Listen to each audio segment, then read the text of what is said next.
క్రీస్తు పొందిన శ్రమలు మీరు కూడా పొందండి అని పేతురు మనకే సెలవిస్తున్నారు.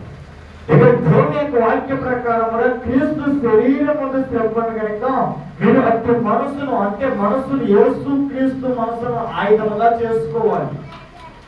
మన హృదయం దేవుడు ఇచ్చిన ఆలయము.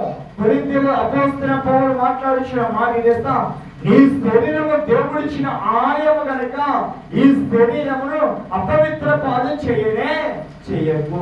దేవుడు తన రక్తముతో తన బాధలతో నిన్ను కొన్నాడు. కొనలేదా?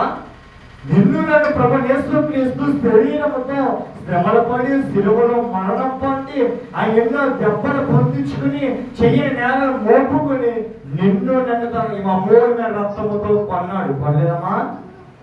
అట్టి మనసులో ఇన్నుడి అని వాక్యం సెలవిస్తుంది. అంటే యేసుక్రీస్తును మనం వెంబడించాలి కానీ లోక సమాజాన్ని వెంబడించొచ్చా? యేసు యందు ఎవరైతే విశ్వాసముతో ఉన్నారో, యేసు యందు ఎవరైతే భయభక్తులతో ఉన్నారో వారిని నా పరలోక రాజ్యములో అధిపతులని వాక్యం సెలవిస్తుంది. యేసు క్రీస్తు యందు నువ్వు భయభక్తితో ఉండాలి అని మాట్లాడిచిన మాట ఏంటా? క్రీస్తు శరీరమును శ్రమపడ్డాడు. ఏం పడ్డామా? మన ప్రభు యేసు క్రీస్తు మన ఆశ్రయిస్తున్న నడుస్తున్న మన ప్రభు యేసు క్రీస్తు తన శరీరమునందు పొందిన శ్రమలు వెనలేని శ్రమలు ఆయన పొందారు.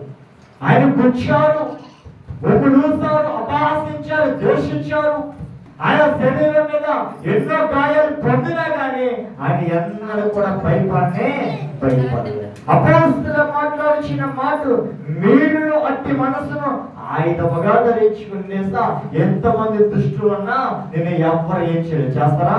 ఎందుకంటే ప్రభు పేరున్న వారికి ఏ అపాయము దేవుడు రానివ్వడు. అనేస్తారా?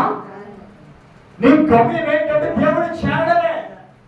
నీవు నేను ఏం తీర్చుకోవాలంటే నీకు నాకు ఒక గమ్యం ఉంది, అది దేవుడు రాజ్యాన్ని చేరడము. అంతేగాని మన గురించి ఎవరు ఏమనుకున్నారా, నీ గురించి ఎంతమంది ఏం మాట్లాడుకున్నారా, నీ గురించి 10 మంది వెనకాల ఏం మాట్లాడుకున్నారా, నేను అపహాసిస్తున్నారా, దేశిస్తున్నారా, నేను బాధాకరమైన మాటలు మాట్లాడుతున్నారా, నీ గురించి ఎడిగా మాట్లాడుకున్నారా, అవి పట్టించుకోవచ్చా?